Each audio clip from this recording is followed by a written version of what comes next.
Thyroid medication రెగ్యులర్గా తీసుకుంటున్నా మీ టీసీస్ కంట్రోల్లో ఉండటం లేదా, then this information is for you. నేను doctor Sudhakar Dogga, consultant endocrinologist, Arka hospitals. Uncontrollable TSH despite taking thyroid medication regularly. This can be because of any of these 3 conditions. Number 1, bioavailability తగ్గిపోవడం. Number 2, thyroxine యొక్క requirement పెరిగిపోవడం, లేదంటే other కండిషన్స్తో associate అయ్యి ఉండడం. So coming to number 1, bioavailability తగ్గిపోవడం.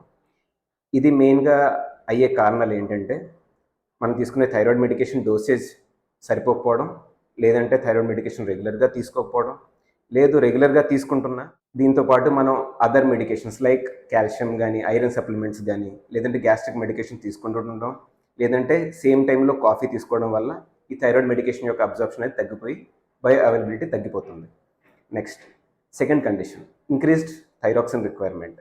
ఇది basically ప్రెగ్నెన్సీలో కానీ, వెయిట్ గెయిన్లో కానీ, లేదంటే పేషెంట్ వేరే కండిషన్ కోసం ఈస్ట్రోజన్ తీసుకుంటున్నా, లేదంటే యాంటీ ఎపిలెప్టిక్ డ్రగ్స్ లైక్ ఫెనోటైన్ తీసుకుంటున్నా, లేదు యాంటీ ట్యూబర్కులర్ డ్రగ్స్ లైక్ రిఫాంప్సిన్ తీసుకుంటున్నా, ఈ థైరాక్సిన్ యొక్క రిక్వైర్మెంట్ పెరుగుతూ ఉంటుంది. సో ఆ టైంలో మనం ఆ డోసేజ్ అనేది పెంచుకుంటూ ఉండాలి. Next, number 3, associated other conditions.